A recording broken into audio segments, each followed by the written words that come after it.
Hi everyone, my name is Marcus and you're watching the Reef Nerd YouTube channel. So it's long overdue, but today I'm going to give you an update as to what's happening with my new tank build. As is always the way, these things sometimes take a little longer than you expect, and certainly global events and COVID and whatnot and the lockdown in Melbourne hasn't exactly helped with the timeliness and speediness of a lot of the things that I want to get done. However, there has been some pretty solid progress and we are getting really close to the pointy end of having some big things happening in this space that I'll be able to show off. But today, most of what I'm going to show you is going to be on paper and the plans, as well as a couple of photos of some things that have been progressing. First and foremost, the stand itself, or the cabinet. It is under construction. The welding of the steel frame is complete. As you can see from this photo, this is the front, and then I'll show you the back view of it. Some of the things I'm really happy about this is that obviously it is strong. It's been built with some really high gauge stainless steel, and as a result of the totally over-engineered construction of this thing, not only can it hold my tank, it could probably hold up the whole building. One of the advantages to having it so over-designed like that is that we don't need to have a front strut or brace in front of the front right-hand 2/3 of the tank, which is where the sump is going to be. So there's going to be no beam covering the middle of the sump, and it's also going to allow the sump to be put in and out of the stand via the front, which is really useful. As you can see on the back there, there's also this lip or overhang. That's a particular thing to my requirements and my design as a result of this house that I'm living in. There's these huge skirting boards around the bottom of the walls, and I want to have the thing flush with the wall. And so in order to facilitate that without having some really crazy stenciling in the steel work to be able to push it flush at the bottom there, that overhang was the simplest design.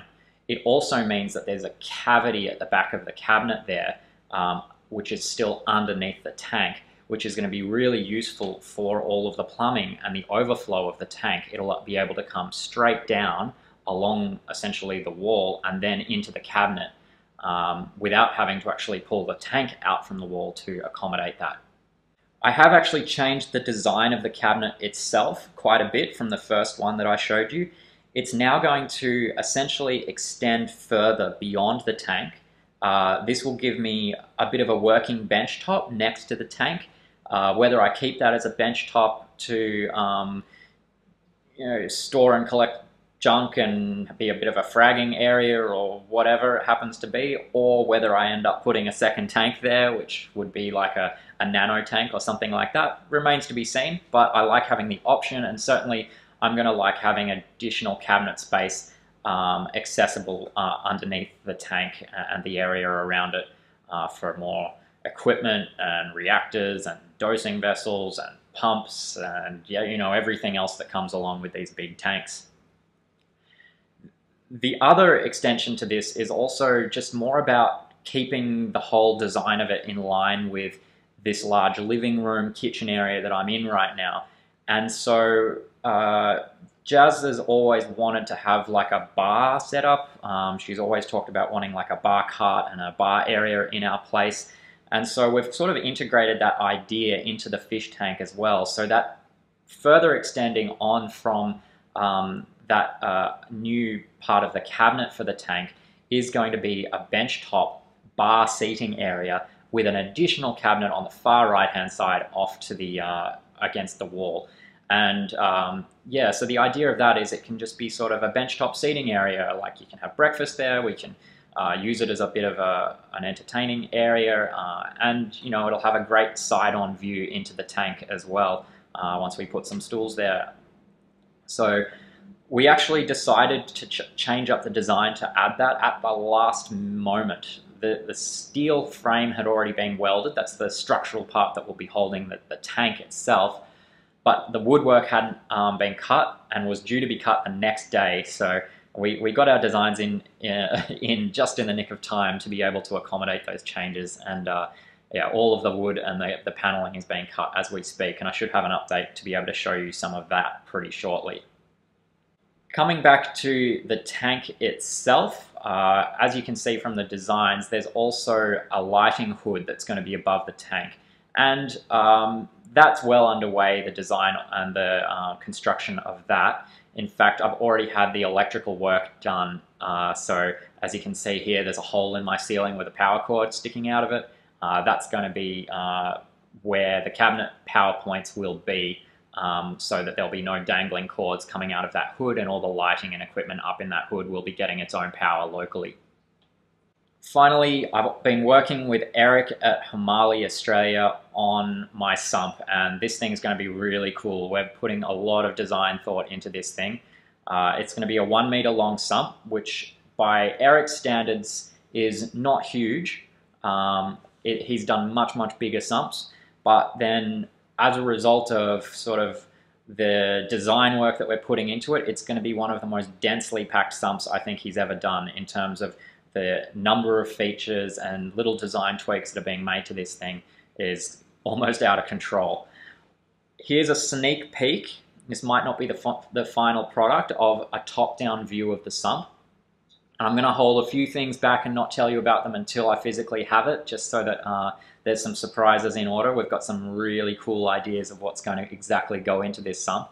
But just for the overall layout, to give you the general vibe of what it's going to be, it's going to be a right to left flowing sump, because my tank has a center weir. So we're going to have that initial drain coming into the roller mat on the right hand side.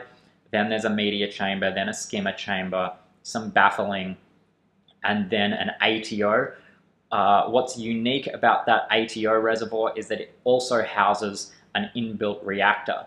Now, the reactor won't be running on RO water or anything like that. It will be sealed, obviously, from the ATO holding RO water, but the plumbing out the top will be going back into the main tank and all properly plumbed in. You can see there's some interesting placement of bulkheads around in both the skimmer chamber and the return pump chamber. Some of these are going to be for returns, some are for drains, some are for a closed loop UV. There's going to be some interesting stuff going on in my tank, and as I said, I've got some further surprises to share with you soon once I've got a little bit more visuals to actually show you. But yeah, this is going to be one epic Hamali sump, so yeah, stay tuned. Don't forget to subscribe for updates on that. In terms of other equipment on the tank, I've got a few ideas as to what I want. A few things are still up in the air. I'm really hoping to be able to put some max spec gyres, the latest model 350s on this tank. I think they look amazing, and you know, the gyre pumps really hands down provide the most wide spread of flow in a tank that you can get. I'm also looking at a max spec Aqua Aero Duo skimmer. That thing is a beast, and it's got some really kick-ass features that I really want to try out. I'm going to continue running my Core 7 KH Lab. I'm going to continue running my calcium reactor from Pacific Sun with the CalcFeeder Pro, which recently got some tremendously cool upgrades to put it on Wi-Fi and in the cloud. That was my last video actually, so check that out if you haven't already. Those are going to be the most solid backbone for my alkalinity testing and macro element dosing in the tank. I'll run trace elements as well to supplement the calcium reactor. I think it's fairly obvious at this point through the ICP testing that I've done, as well as many other people, that calcium reactor media doesn't contain all the trace elements you need. It's mostly going to be a small buffer to trace elements, and then the main purpose is to cover off your magnesium, calcium, and alkalinity requirements for the tank. In terms of lighting, I am going to change things up a little bit, but also stick true to you know, what has been proven successful for me. So I'm probably going to keep running Kessil. There might be some changes to the Kessils themselves that I am running, but primarily it's going to be lit by Kessil more than likely, with some additional supplementation, whether that continues to be T5 like I'm doing right now, or perhaps I dabble in something else like some of the light bar options that are out there on the market. We'll see how we go. Given that I have the hood and the tank is going to be much wider, I'm also going to have the option to test out some other lights, maybe have a section of the tank dedicated to testing of new lights that come on the market and putting them through their paces. That could be a really interesting idea as well, because one of the hard things about testing lights on tanks is that there's so many other factors that can come into play around the tank itself, like its filtration, its maturity, what other things you're dosing. But if you have a big enough tank that you can run light A on one side of it and light B on the other side, where all other parameters are the same between those lights because it's obviously the same tank, I think that's going to give us some really good benchmarking that's never really been done before in terms of actually comparing one light to another and the reactions of corals within a tank. And lastly, just before I leave you for this video, I've got one more really cool thing to share with you, and it's going to have its own dedicated video, probably multiple videos, but check this out. I've been starting to collect the equipment that's going to be going on the new tank, and this Pentair 50 watt UV sterilizer is going on the new tank. In fact, I'm going to set it up early and have it run on this tank temporarily very shortly.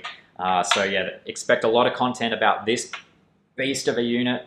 Obviously, I'm ready to sink my teeth into UV as a topic, and it is a big topic. There's a lot to cover. There's a lot of misinformation out there about UV, what it can do, what it can't do, how to achieve great results with it depending on your goal.